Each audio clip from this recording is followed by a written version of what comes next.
religion easily has the greatest bullshit story ever told.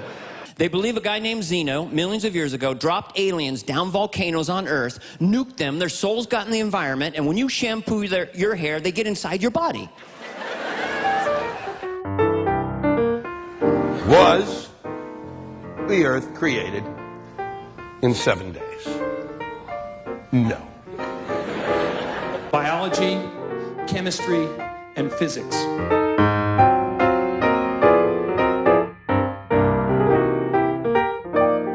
For those of you who believe it was, for you Christians, let me tell you, then you do not understand the Jewish people. We Jews understand that it did not take place in 7 days, and that's because we know what we're good at. And what we're really good at is bullshit. This is a wonderful story that was told to the people in the desert in order to distract them from the fact that they did not have air conditioning. Let's take chemistry. They said life started at where? The nucleus of an atom, right? And what went around the nucleus of an atom? Does anybody remember?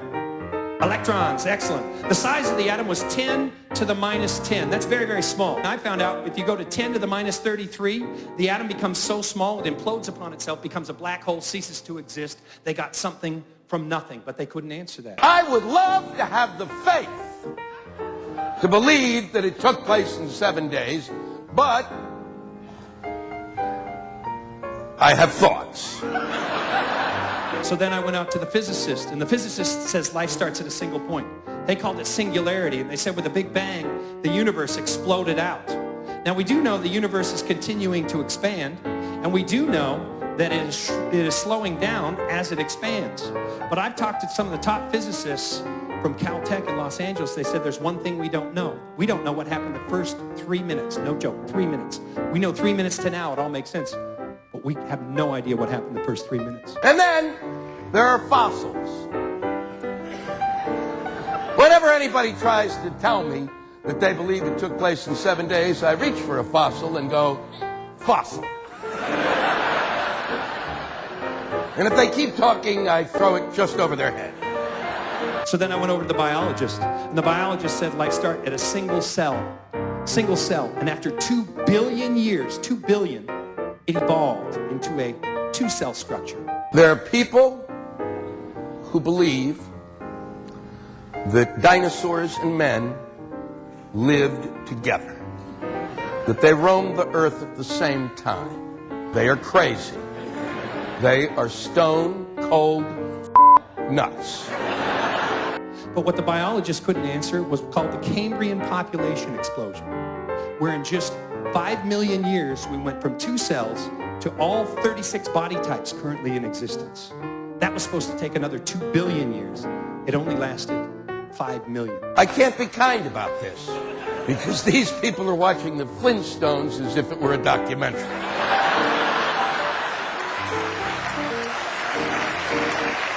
But they couldn't answer that. And somehow we ended up at man. What are they leaving out?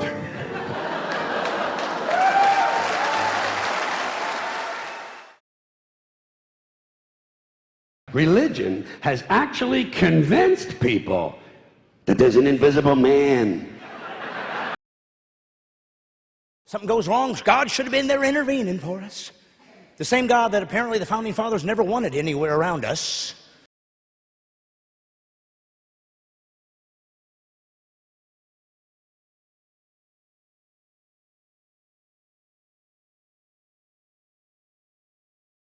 And the invisible man has a special list of 10 things he does not want you to do. Same God that started this country that we've gotten rid of, and yet, when something goes wrong, they're getting mad at God, but we want him out. That's all you ever hear. And if you do any of these 10 things, he has a special place full of fire and smoke. Get God out of the Boy Scouts. Get out of the Boy Scouts, God. Get off of our buddy, God. And burning and torture and anguish. Get out of our universities, God. Get out of the military, God. Where he will send you to live and suffer and burn and choke. Get off of our televisions, God. And scream and cry. Go away, God. We don't want you, God. Forever and ever till the end of time. We don't need you, God. Katrina hits. God, where are you? But he loves you.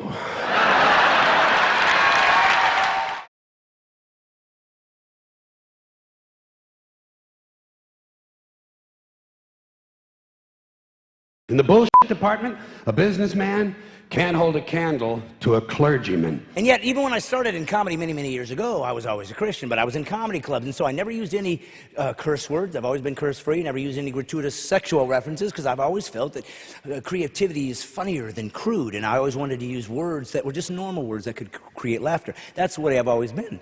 Because I got to tell you the truth, folks. I got to tell you the truth. When it comes to bullshit, big-time, major league bullshit, you have to stand in awe of the all-time champion of false promises and exaggerated claims, religion. No contest. No contest. Because the truth of the matter is, it's not fair that we don't have curse words. Christians should have their own curse words. He always needs money.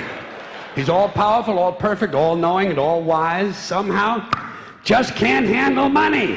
Because I don't care how holy you are, you slam your hand in a car door, something's coming out of your mouth. Religion takes in billions of dollars, they pay no taxes, and they always need a little more. Now, you talk about a good bullshit story. Holy shit. And for some reason, a curse word feels like just the right man for the job. I don't know what it is about slamming your hand, but ouch just doesn't cut it. For some reason, it's that curse word that makes it feel like it's beginning to heal.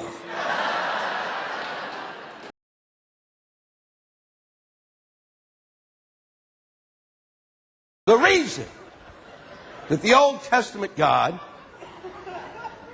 is a prick was because the Old Testament is designed as a book to get the Jews to straighten up and fly right. Because they were out of control. They were 10 hairs away from being baboons. I call my wife 180 because she'll make a decision and it's a woman's prerogative to change her mind. But I call her 180 because she does it so fast. She'll walk in a room and go, honey, I'm going on a diet. Let's get ice cream. Like, They needed rules. They needed to know that marriage takes place between a man and a woman. Because they were wandering into camp with camels going, I'm in love. I don't give a shit what you are. You can't marry a snapping turtle, asshole. why is it when my wife goes on a diet, the whole house has to go on a diet? No one else in my family can eat because she is not buying food and she is not cooking food. 2 weeks into my wife's diet, I'm so weak and emaciated, I can't even speak. I just blink to the children, save yourselves. But it's not good enough for our president that it's written in the Bible. He felt it was just an imperative that we have to put it in the Constitution, and so do many states. You know when my wife really changed and became 180 and started switching around all the time was the moment she got pregnant, man. The moment she gets pregnant, you girls just, whack, you change. Her sense of smell went berserk. She could smell everything, and it all made her sick. My wife was 3 months pregnant, sitting on the couch. She goes, I smell dirt. Get it out, I'm getting sick. I'm like, I don't know where it is. All y'all get the dirt devil. She's going to blow chunks. Because apparently we heterosexuals have reached a point we're so f***ed up that we better write it down in case we forget who we're supposed to marry. It's unbelievable. It's in the book already. What, do you need to print it? Are you crazy? That's a true story. The very next day she goes, honey, I feel nauseous. I go, what's wrong? She goes, I feel sick. 2 syllables, sick. I go, what's wrong? She goes, I smell the inside of my head. There's no air freshener for this. What am I supposed to do? Chew on a Tic Tac and blow in her ear? What do you do?